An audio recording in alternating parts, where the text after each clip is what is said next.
Well, a very good afternoon to you, and thank you so much for staying with us. Of course, the SABC News Channel, the host broadcast of the G20 Leaders Summit. It is day 2. I'm Lt.Gen, and of course, I'm not alone.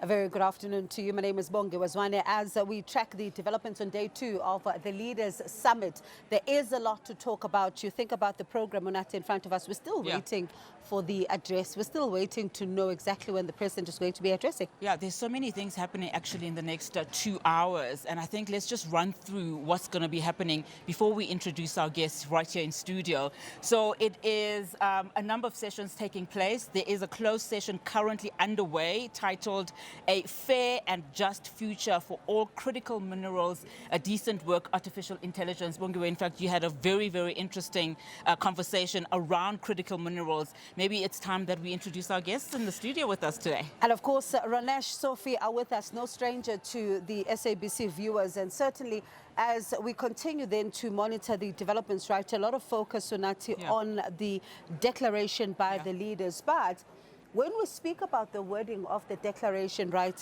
Sophie, I'm going to start with you because I want to go right at the end of this document because there's something I found very interesting there. It says, and I quote, "We thank South Africa for its leadership this year. We commit to working together under the United States presidency in 2026 and meeting again in the United Kingdom in 2027 and in the Republic of Korea in 2028, and then speaking about Saudi Arabia there." So some of us are looking at this and wondering if they're working together with the US and then meeting again in the United Kingdom. Are they meeting in the UK? Or are they skipping the US? We don't know, because now this line is so ambiguous. You can't change the fact that the United States of America is the incoming G20 leader. That you can change, but you don't know what's likely going to happen. Perhaps the intention was to ensure that should there be challenges, you are able to say, don't stress.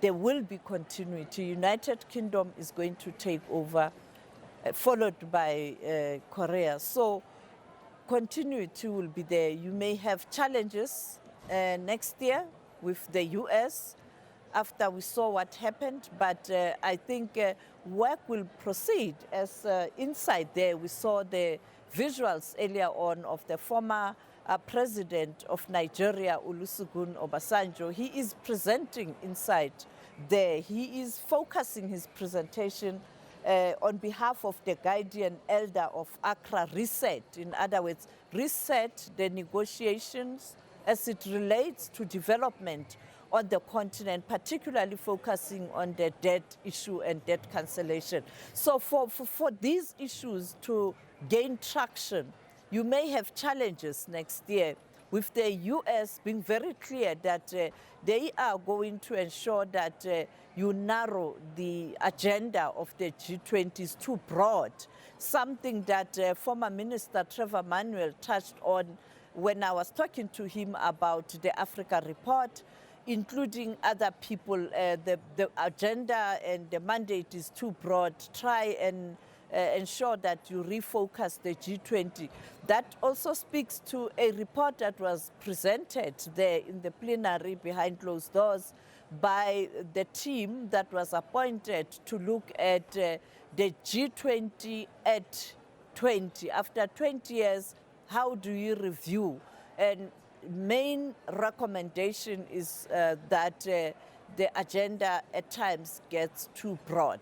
So yeah, it's about that whatever we say, the decisions we take, the declaration, even though you can't force countries to implement, there will be continuity. Absolutely. Sophie, thank you so much for that. All right, we'll continue with our conversation with Sophie and Ranesh. But for now, of course, we have our journalists who are on the ground, on the floor, right here at the NASREC Center. Let's cross now to Calvin Zluza. He is with the chairperson of the NATJOINTS. Calvin, over to you. Atlanta. Yes, can she come?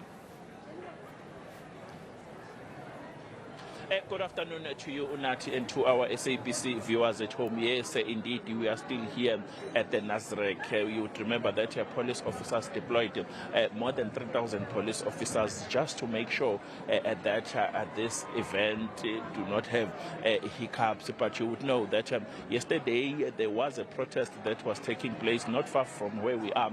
That particular protest was conducted by the MK party members and the Operation Tutula members yesterday, saying that government is wasting money on this event, saying that this money should have been channeled to other places. But Lt.Gen Tebello, the chairperson of the NATJOINTS, is here with me just to explain to us about their operations and maybe updates up until now.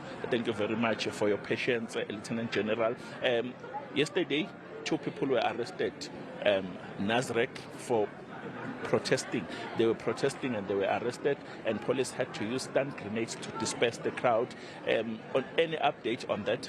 Thank you very much, Calvin, and thank you very much to the South Africans and the entire communities in South Africa and in Gauteng particularly, where there was a lot of inconvenience, their understanding.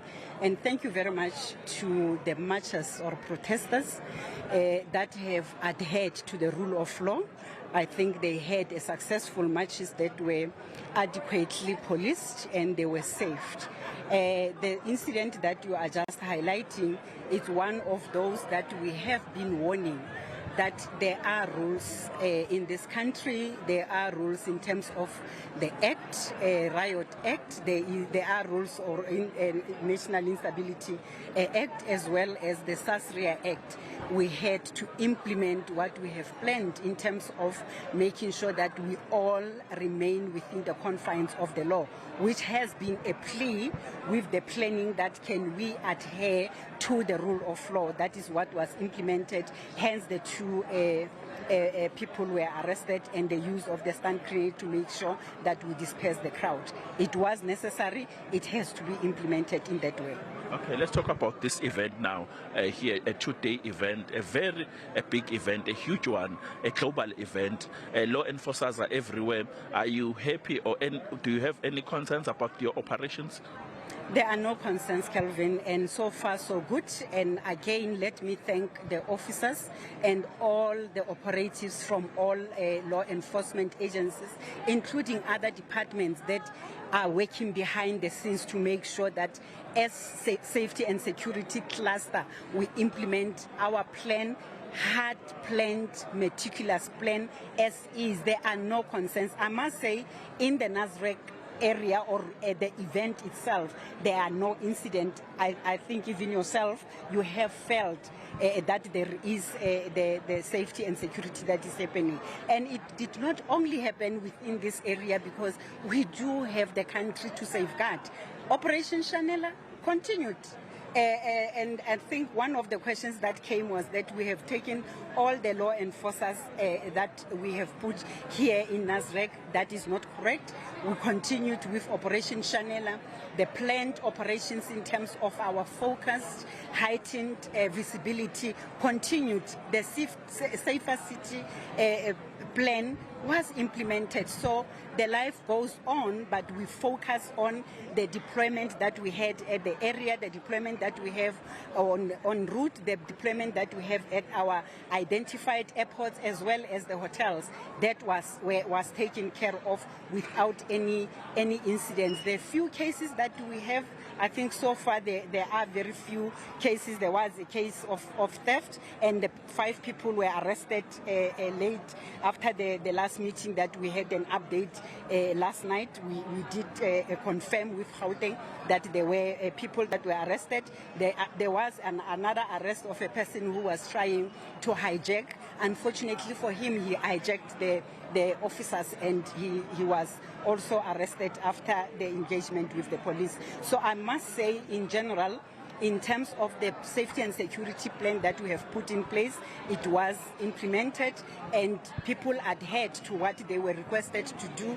Up to this point, everything is going according to the plan. We are still in the full swing of the plan until last guest even if there are those that will think, no, it is too comfortable to be here in South Africa Christmas, we will take care of them until the last person leaves the country. We are going to continue to implement our plan. When it comes to events like this, you would somehow on social media find false information that will be doing rounds. Anything related to that? It is unfortunate, and we preempted because we know of this disinformation and misinformation, people that are causing unnecessary panic. Throughout the operation, we did pick up, we do have the cyber crime team that is working, all departments with all their capabilities that are working in the monitoring of the social media space. All the information that we shall have received, we have responded to adequately. The latest this morning is the information that came of those who want to come and test the security of this country. We have started to show that if you test our capability and ability as the security of this country, you will face the full might of the law. And we are going to act swiftly. The recent case of the number of, we have given 2 vehicles. We are investigating on those vehicles. We know there are vehicles that are not serviceable in the police, but we are continue to investigate that particular matter. And anyone, this is a warning and a STEM warning. We are going to make sure that we assert the authority of the state. Good things that the society and the community of this country and the people of South Africa have shown us and displayed to the community of safety and security, or the cluster itself. It's immeasurable, and we want to thank those law-abiding citizens and assure them that they must remain law-abiding citizens, and those that want to test the capacity and the ability of the state will be responded to according to the law. We have displayed on Thursday, we have warned people that this is the capacity and capability that we are having. Every aspect, we do have IT policing that we have also deployed, and we will continue until we usher the last guests out of this country. What would you say to those who are blaming or lashing on police, saying that when they want services from the police would drag feet, but on such events like this ones, they are capable? It's just unfortunate that, as I've indicated even yesterday, Operation Chanela, not only in Gauteng, the whole country continued, that we continue to do policing in this country, not only when there are events, but I think people need to look and measure the magnitude of the event. We have soccer matches, we've been policing them. We pool resources that we think we need to pool and place members on duty for that particular event, not forgetting other areas. Our prisons are full, they are overflowing. We cannot say policing is not happening outside of this. We cannot say policing is not happening when other aspects that me and you knows that are still continuing in our country are happening. We continue. There are people that are dedicated, that are mandated in different areas of policing. They are continuing, including our partners of law enforcement, our metros. As you can see, we are all here. Everyone, if it is the issue of the traffic, we have traffic police, they are doing traffic policing. If it's the issue of visibility and patrols, you will have the police, you will have the metro police. When we get here, we have the same. Outside, we have the intelligence collection. That is why we are able to respond swiftly and quickly to any challenge and threat that we receive. And so far, we haven't received any.